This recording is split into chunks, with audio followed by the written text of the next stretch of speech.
สบายดีท่านผู้ชมแล้วก็ผู้ที่สนใจซื้อเลขเนาะมื้อนี้ข้าพเจ้าจะมาแนะนำเกี่ยวกับวิธีไล่เลขหวยพัฒนาลาวผู้ใดที่มักแล้วก็สนใจก็ติดตามไปผู้ใดที่บ่มักก็บ่เป็นหยังเนาะแล้วก็ผ่านไปเลยสำหรับผู้ที่มักแล้วก็เบิ่งแล้วก็ติดตามข้าพเจ้าไปเนาะนี่แม่นวันที่5เดือน3 2020เนาะวันที่5เอาตีเป็นตัวเลข05เลย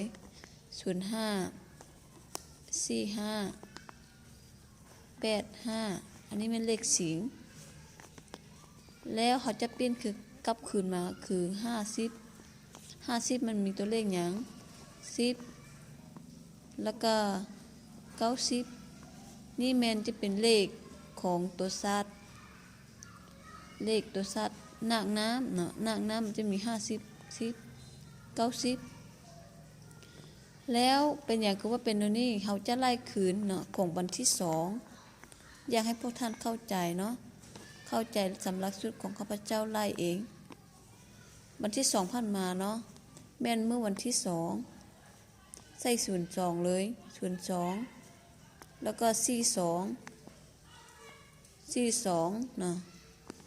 82แล้วเขาจะปิ้นขึ้นมาคืออันนี้จะเป็นเลขของเลขหอยเนาะตัวสัตว์หอย206000นี่เมนตัวเลขตัวสัตว์คิกแล้วเขาจะเปลี่ยนของ42นี่มาเป็น2464นี่แหละอันนี้เป็นเลขกบ24เนาะและวันที่2ที่ผ่านมาเนาะวันที่2ของเดือน3ปี2020เป็นออกเลขกบเนาะกบนี่เป็นวิธีง่ายๆที่ข้าพเจ้าไล่เนาะเพราะฉะนั้นสำหรับวันนี้เมื่อวันที่5นี้แล้ววันที่5นี้เขาจะมาเบิ่งเลขง่ายๆคืออยู่ในเทิงเนาะอยู่ทางเทิงนี่พวกท่านจะเอา58นี้ปิ้นลงมาก็ได้คือกันแล้วเตะข้าพเจ้า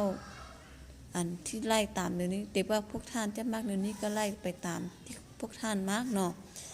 อันนี้เป็นวิธีง่ายๆของข้าพเจ้าที่ไล่ให้พวกท่านเข้าใจเดี๋ยวนี้เนาะขอบใจเด้อ